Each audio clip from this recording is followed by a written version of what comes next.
why not join me to enjoy a plethora of fascinating topics, guests and friends from the world of Highclere Castle, the real Downton Abbey. Whether you love movies or care about the planet, wish to discover the best gardening or cooking tips, hear about innovation, music, or the history of flight, I hope you will thoroughly enjoy the library we have created on my podcast page at ladycarnarvon.com. I'm sitting in the castle today and I'm delighted to say my guest is Dr. Hilary Jones. So famous for, I suppose, TV today, but in the past for his work as a GP, and I think today and in the future as a writer of books.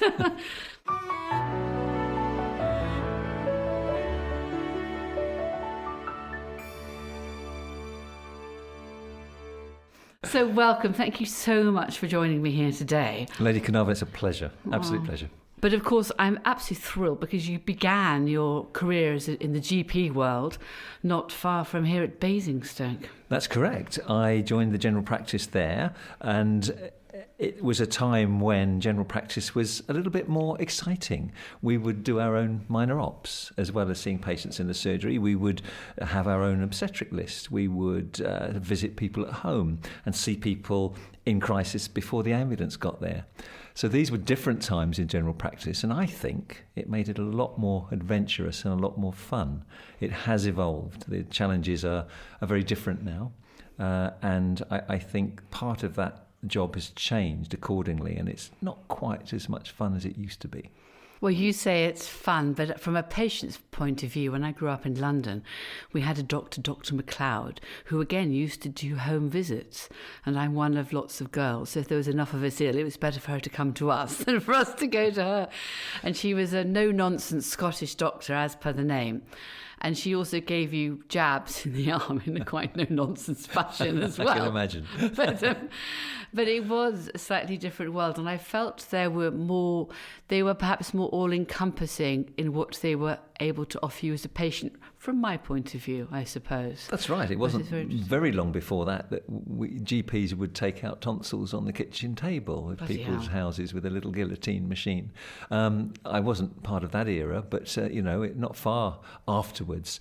But visiting people at home teaches you so much about how they live and what their job is and how they think about health and what they do to keep well and what they eat. And we've kind of lost that personal touch, rather, which is sad.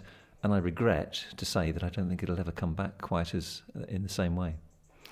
I'm not sure it will either. But then after Basingstoke, where did you next progress with your career, can I ask? So after that, I entered the world of the media. So I became a sort of public health medical broadcaster, but I continued to practice at the Hampshire Clinic and then down in Kent and in London. So I became just a bit more selective about where I worked and what I did. So I mixed the media work with general practice, and it worked very well because patients would say to me, "Why don't you talk about this on TV?" And that's a good idea, I'll do that. And then I was able to, because I was researching state-of-the-art new developments, I was able to take what I learned back to the patients and tell them, there's a new development that will help you. So it was a really good sort of, I think things worked very well in tandem. I think they do. I think there's the word general practice, I think, is really important rather than just the initials GP. Because I think they do broaden horizons and you gain a better understanding rather than looking more narrowly. So I suppose I look back with nostalgia to those days. Although, funnily enough, I see a doctor sometimes in London, and what I like there is there's so much resource within that one practice that it is a much more holistic approach. And if they're not sure if something's right or wrong with you, they can immediately have a look. And I think that's much quicker, much more efficient, much more effective. And and it's just a better way to look after people. And the first thing is usually, what are you eating, and how much do you weigh, and all those things. Yes, no. The one-step solution is the way forward. And people don't want to see their family doctor or their GP and then be told they've got to come back and have a blood test, or they've got to go somewhere else and have an X-ray. It's very nice if you can get it all done under the same roof. I think it's much more efficient. But so I have obviously now strayed from your TV career into reading your books. Excellent. And I've read 2 of your books about the story of the First World War, Frontline. Was that your first book? Yes. With this particular fictional series? Yes. And what I just wanted to mention was I really enjoyed it because, of course, I've written about World War One. In terms of Almina, my predecessor, who was the 5th Countess of Carnarvon. It was the first book I wrote, although mine is historical rather than fiction. It was recording what actually happened here, inspired, I suppose, by Downton Abbey, who went to war, and this was a convalescent home. And Almina turned it into a proper operating hospital with an operating theatre, and people like Robert Jones used to come down here to operate. It was, for me, such an extraordinary insight into the lives of people and their families and their dreams and their fears of the First World War. Well, a lot of that is incorporated into the book Frontline. We talked about the fact that more soldiers died of infection than from the injuries themselves, because we didn't have antibiotics in the First World War. So sepsis was pretty much the order of the day, and antiseptics were in their infancy, as were anaesthetics. And you would have been familiar with the sort of rudimentary equipment, the bone saws and the... I actually replicated a First World War operating theatre here. I heard. Which was scary, I have to say. I looked around and thought, I am most concerned about all this and don't want to be here. Not liking operations at all. But it was really eye-opening. And what the makeup people can do on the set of Casualty or Holby City, for example, is pretty realistic. So yeah, you'd have entered the scene that you recreated and thought, my goodness, back in the day, what was it really like? And it was so lovely for me to be able to hear about that, because part of my book is about the soldiers coming home from the Somme or Ypres with their wounds and having to be looked after in beautiful places like this that were changed into, wards, hospitals by necessity. And what was interesting was that the fact that medical advances had to catch up with military advances, because as people who made guns and ammunition created worse and worse forms of killing people, the medical profession had to catch up with trying to get them better again. And, we didn't even know that there was something called shell shock. In fact, the military tried to pretend that shell shock didn't exist for fear that people would use that as an excuse for running away from the battlefield. My grandfather was wounded 3 times and sent back to the front line in 1916 and survived, obviously. So it's unimaginable what these young men went through. It is unimaginable, and I have hundreds of letters from these men writing back to Lady Carnarvon to say thank you. Wow. So that formed the basis of what I wanted to write. Plus, she lost very few patients. She was a stickler for cleanliness. And, for example, there's a young man who came back from Gallipoli with gangrene and infected leg, and he'd been shot in the calf twice. And she managed to save his leg, and he ended up actually going back to recuperate with his family, being sent back to war. But his grandson came here and told us about the story, and I have all his diaries. That's wonderful. It was extraordinary. So this hospital, Highclere, specialised in orthopaedic injuries. She threw all her money at it. She was head matron. She had 30 nurses and a GP here, as well as the surgeons coming down on a Monday to operate.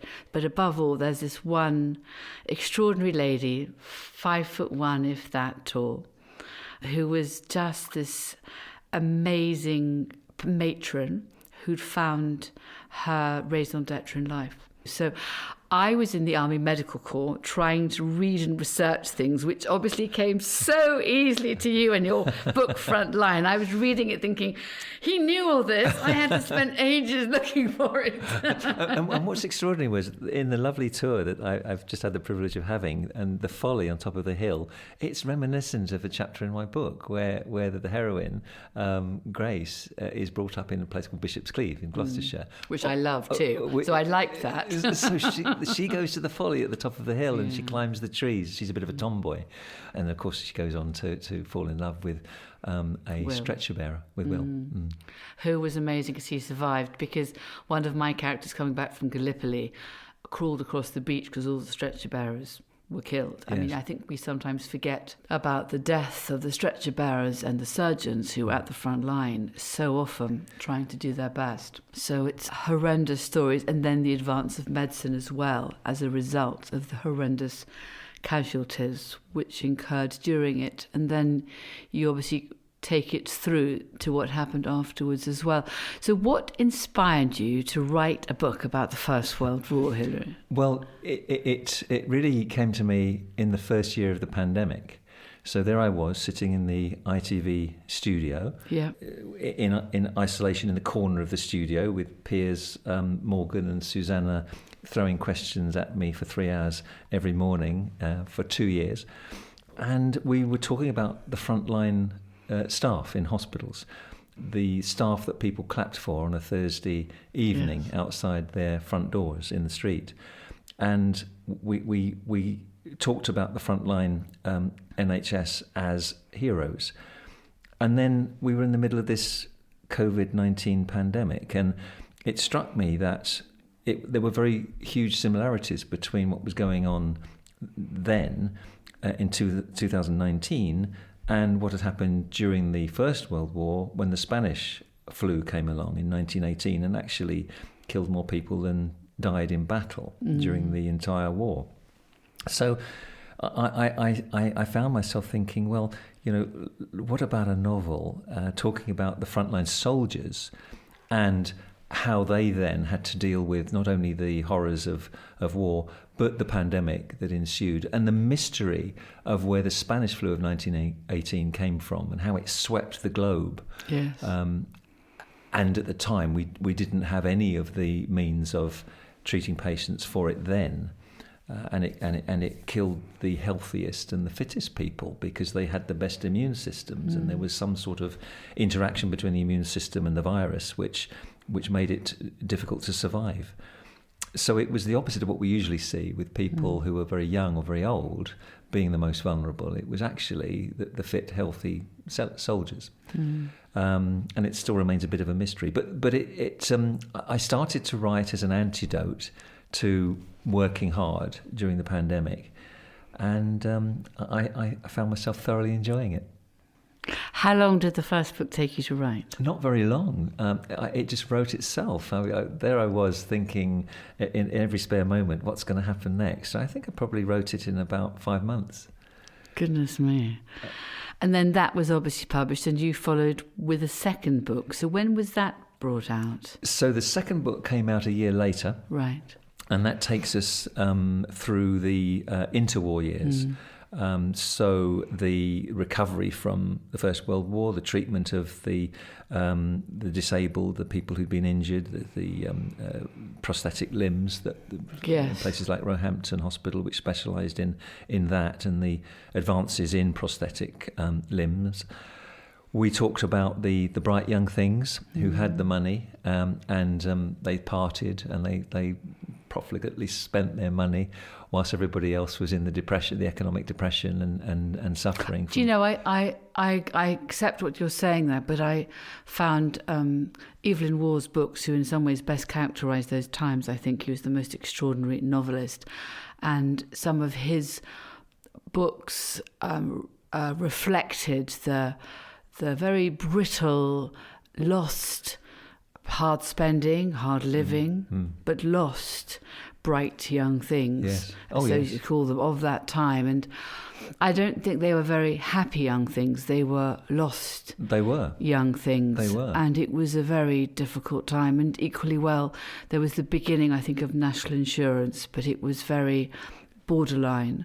Very rudimentary. Very rudimentary. And usually for the workers, but not for their families. No. So we take that through. We talk a little bit about the war in Ireland, the civil war in Ireland, and the Black and Tans, and then takes us up to the Spanish Civil War. But extraordinarily, the first two books were really a prelude to the next one, which I hope will be published next year. Because the original idea was to talk about the extraordinary production of penicillin. Yes. And that forms the basis of the last book in the trilogy. So Fleming got all the credit for the discovery of penicillin, but actually he didn't know what he'd discovered. He found something in a petri dish, but didn't test it, didn't see any therapeutic application for it. It was Florey and his associates in Oxford who thought there's a potential here. Let's produce it. Let's test it. Let's see if it's toxic to humans. And then the rest of the story is about the Americans coming on board and being able to produce it in bulk in time for the D-Day landings. Which was extraordinary, wasn't it? Amazing. And you know, I've added a little bit of intrigue in there as well. So the Nazis were trying to get hold of it. Were they, from your research, or was it? Yes, they were. Because, again, back in the day, Fleming had sent his mould samples to centres around the world. Medics tend to share their work and their discoveries with other people for altruistic reasons. So the penicillium mould was in other places. And as soon as Germany got to hear about the potential for penicillin, they were trying to produce it. So I've got SOE agents, and there were agents from Britain trying to make sure they didn't get hold of it. So there's a bit of intrigue in there as well.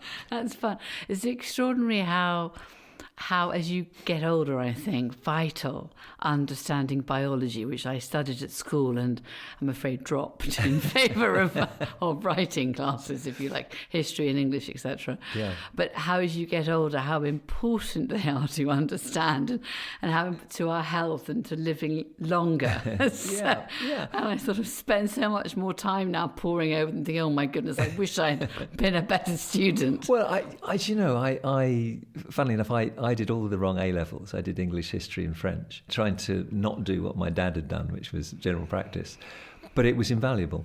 So medicine is a mixture of art and communication and science and communication. Yeah. So you need the communication skills, but you also need to think outside the box of a scientist. You know, you need compassion. You need to think laterally and say, well, one treatment for one person is not going to be the same as the best treatment for the next. So I think it's good. And you know, biology didn't really grab me until I got to the anatomy stage. I mean, studying plants is interesting, but it didn't grab me. Writing would have grabbed me more than studying plants in scientific detail. I can see the beauty of them easily, but I think to use an artistic background, and there's a bit of Shakespeare, some quotes in the books. That are very apposite, I think. No, I love using Shakespeare. He comes into my life quite often. Does he? Well, I think he expresses everything. I think I read somewhere that he had a vocabulary of 17,000 regularly used words, whereas probably, I'm sure you have more, but I'm sure I have sort of 3,000 or 4,000. He had an extraordinary versatility and empathy, which I never still understand. And you can apply that to so many different causes, and it makes you, I hope, sharpens you when you write and carry on and things like that. Well, he had this ability, didn't he, of economy of words. He could express something so brilliantly in a few short words. I know. So, of course, there's been a little bit of surgery in Downton Abbey and problems with various health. Yes. Have you watched Downton Abbey? Of course I have. No, Who hasn't? Well, a few 100 million. But well, no, it's extraordinary. No. And, you know, one of the things that people have said to me about the books is it's like a mixture of Foyle's War, Downton Abbey, and Casualty. Excellent. It's quite a sort of compliment, really. So can I ask you mentioned Casualty again. Have you advised Casualty or any of the TV programmes about rights of what they're doing, the rights and wrongs of their situations? I haven't. I haven't worked in that capacity. And of course, when I watch it, it's a bit like a busman's holiday. So I kind of think, well, it's interesting that in reality, the staff aren't quite so mixed up as they appear to be. Oh, good. It's quite reassuring to know that actually the staff are, pretty much, stable and they don't have the kind of stresses that are portrayed. But of course, doctors and nurses are human beings, so they do have issues which are portrayed in those soaps. But no, I've never been an advisor. You watch things like Doc Martin as well. And whilst it's great entertainment, the whole thing is based on the premise that here's a doctor who's scared of blood. I know, that would be me as a doctor, so definitely not my role, therefore, as a doctor, because it just doesn't work. It doesn't work. Doesn't work at all. So can I ask you, how did you first get into the world of media from being in general practice? So I was at school doing my English, history and French, and part of a fantastic literary society. Drama Society, and one of my schoolmates was Mel Smith, the late great Mel Smith, actor and comedian director. Hugh Grant went to my school, and several other well-known people, and we put on plays that were really quite extraordinary for the time. Wow. I remember playing Prince Hal to Mel Smith's full staff, and we rehearsed with real swords. Sparks flew off the swords. It was only a little, short sword fight, but sparks literally flew to gasps around the audience. So I was always interested in the arts and writing, and when I went to medical school, I kind of missed that part of my growing up. So I wrote some articles, medical articles, and did a bit of local radio and local newspapers. And one day my wife said, well, what about breakfast television? And I'd never seen it. So I watched, and they were using lots of academic professors who spoke in medical jargon and weren't particularly user-friendly for the audience. And I wrote to the boss and said, give us a job. And I explained that I was a bog-standard GP, but I could maybe express things in a more user-friendly way. I was invited for an interview, and that was 35 years ago, and they haven't found me out yet. How amazing is that? How fantastic. It's kind of inspiring and uplifting, I'm sure, for everyone who's listening to this as well, that you just write and try and see where you get to. Absolutely. I would encourage any youngster to, even if they have to write 100 letters, even if they get 99 rejections and you get one positive, it's an opportunity. It's your platform. Get in there, tell them what you're about, and tell them about your passions, and you never know what might happen.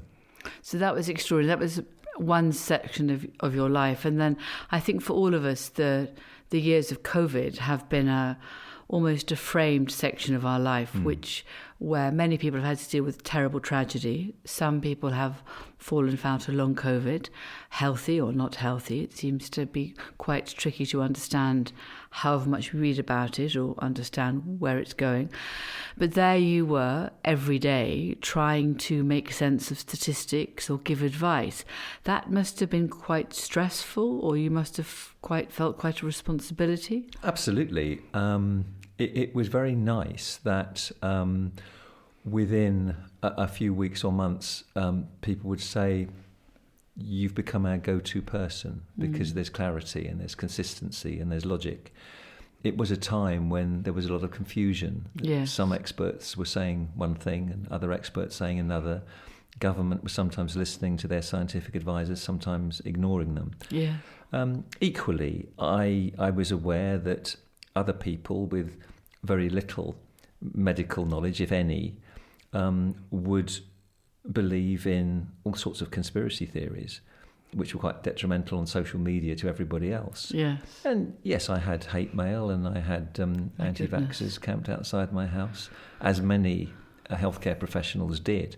I mean, there were nurses going to work in dangerous places, intensive care and casualty, seeing COVID patients who were being threatened as they entered the hospital. Oh, I'm sorry. By people who thought that COVID was an invention or a way of controlling the population. I mean, extraordinary, really.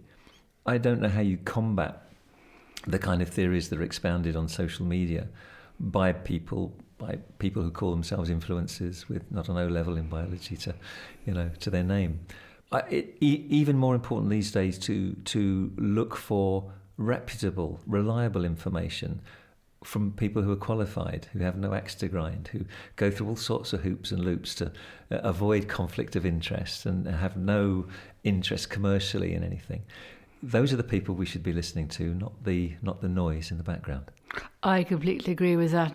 I quite like always looking back at history, quite like the long perspective, because increasingly I think you can look back, understand, interrogate, and perhaps understand where you stand today from a more structured point of view, rather than the shoutiness that is around us, which is quite scary. Very much so, and part of the next book will be how penicillin came to be, and by sheer accident, really. First of all, this mold landing on an agar plate and killing off the bacteria around it. And then years later, someone else taking that forwards and then thinking, now we need to test this on humans. And they tested it, of course, on the first patient who was a cancer patient. Because if they tested it on an infectious patient, they wouldn't know whether the infection had killed them or the penicillin. So they had to test it on a patient who didn't have an infection but was dying of something else. And it proved to be non-toxic. First step proven. So the next step was, but does it work? Does it, in theory, does it kill off people who've got bacteria on board and infections on board? And then they tried it out on, adults with fulminating infection. And the first 3 patients out of the first 6 died. Not because of penicillin, but because of other things. So today, the drug would have been completely rejected. A fatality rate of 50%, it's no good. But they persevered, knowing logically that they had the potential there, and the rest is history. Penicillin was the most wonderful, miraculous production that medics have come up with for centuries. Goodness me, it is a story, isn't it? And it's always the thing about never giving up, which I think was Winston Churchill in World War II too. So I think you've got everything coming together for your third book. Yes. But it is extraordinary. And then I think Alexander Fleming, I have a feeling Lady Carnarvon, the 5th Countess, met him. There was some story about coming here and they were discussing cleanliness. I can't quite remember. And of course, Fleming was very good at antiseptic techniques. He was one of the first to discover that even in clean military uniforms, you could find all sorts of bacteria. And it was those bacteria that would introduce the infection if someone was shot. So, yes, he certainly knew what he was talking about. But I think he kind of missed the bigger picture on penicillin. And what was really interesting was he borrowed some penicillin from Florey and the Oxford group to treat a patient friend of his at St Mary's in London. He phoned Florey and said, have you got any spare penicillin?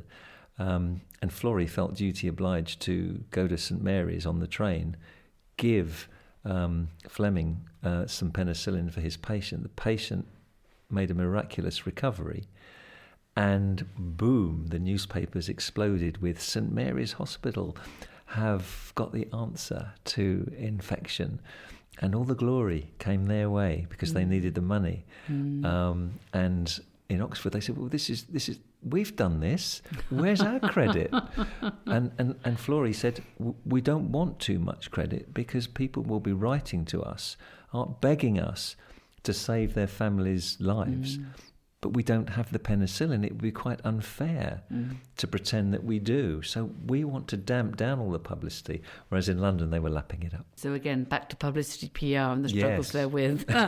But I imagine, on the other hand, I'm wishing you all the best with all the PR and the publicity for your books, because that's a very different kettle of fish. Yes, indeed. And as any author, it's fascinating to see what books fly and what don't. Yes. And you're never quite sure how they work out, and sometimes they catch on. I don't know why they do, or someone reads them, or someone tweets, or puts them on Instagram. It is extraordinary. It is. It's a world I don't know that much about, the actual publicity for books. But as you say, some do really, really well, and there are some excellent books that seem to have been neglected. Well, may I hope that both yours and my books do incredibly well. I hope so too. Let's put them together in the front window of every bookshop in the land.